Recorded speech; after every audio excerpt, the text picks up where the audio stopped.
everybody, and welcome to another episode of Peteman Reviews. Today we have the Predator G2 Transformer Talon.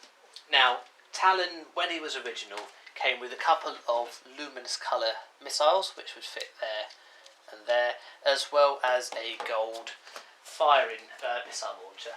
Missile launcher often breaks over time, just because of the tininess of the handles. And the missiles sometimes don't appear. Obviously this version, which I got off eBay, does not have either of those, so it is just the robot as itself. So in terms of jet mode, yeah, it looks alright, doesn't it? Simple, yeah, looks alright. It's got what appear to be two missiles on him anyway.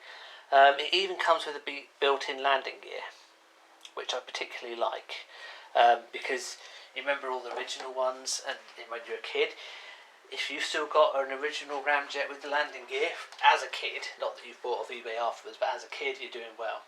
Mine, all landing gear were lost completely, so I was really pleased when these came out, and then finally I could have a guy with a built-in landing gear, wouldn't have to worry about losing it.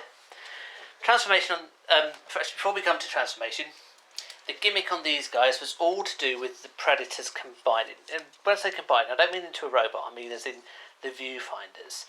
Now, if you had Stalker or Skyquake, you could look through the viewfinder and you get an image.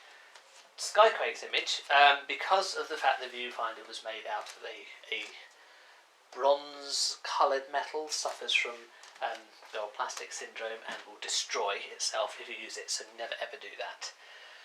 I have tried it with Stalkers, but it's so difficult to get them in that actually they're more prone to snap off, and just don't try it. They're so difficult to get. They will work, but they're either in or they're out. They're really difficult going in or going out. So what we'll do with this one, just to show you it, is pull it down, like so, and then you have a look through the lens. Now, it shows you, allegedly, the weak points for Thunderclash. I don't have Thunderclash, so I couldn't tell you that's accurate or not, but you know, it's actually quite a cool gimmick. And as a kid, I was really happy just doing that, kind of going, wow, imagine the fact you've got something here which shows specs of another Transformer that you don't own, but also specs of another Transformer. So that was really cool. They did that. Transformation of these guys are very, very simple. Pull them apart, so you've got the legs like that. The feet then come out.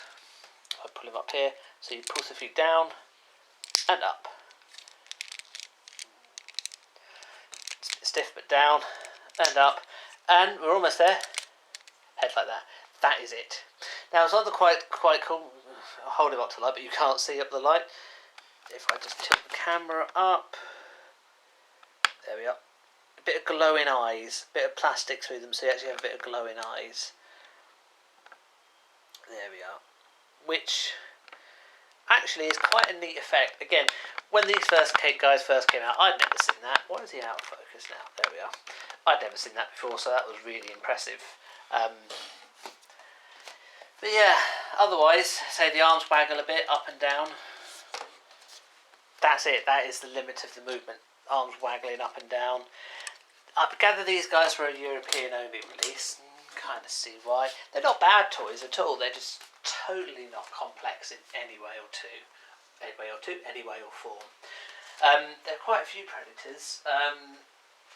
They're not really that well known. I guess Skyquake is the most well known, but mainly because of his appearance in other fiction. These guys did have a brief appearance in IDW comics, shown being under the command of and then gradually being killed off by Overlord, who I know is a Japanese toy, but was also released at a similar time in the UK range. And yeah, they do feel a little bit like the inferior cousins, as it were.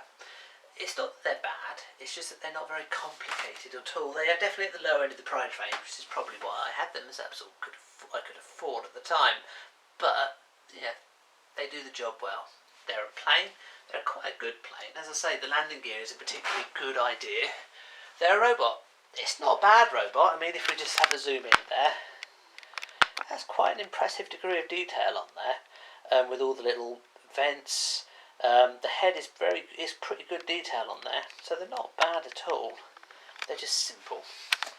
Size-wise, well, if you've just seen the review of Universe Galvatron, Yeah, they kind of compare quite well. We expect Galvatron to be taller than they are anyway, so they hold up pretty well. Obviously, you know, we compare it with Legends, and it doesn't really hold up with Legends Galvatron, but we're talking decades apart, these two toys. We are with these ones, with the Universe and G2 as well. But those two actually hold up pretty well.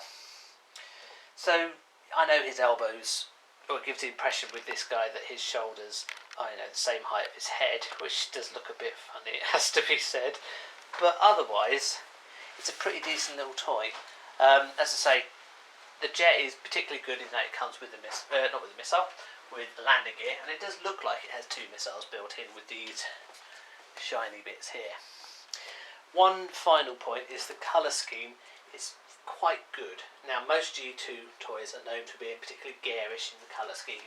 It's like, hey, let's G2, let's go for neon colours and pink, and let's make all the Combaticons and the Stunticons bold primary colours, which just look, it's awful. This is a primary colour. Well, turquoise is not really a primary colour, but it's all one colour, and it looks alright. It's fairly subdued. It works. So there we are, G2 Talon. Definitely worth getting hold of. They're not too expensive. Nice, simple little toy. Thank you very much for watching. Please do leave any comments below, and I will see you in the next review. Thank you. Goodbye.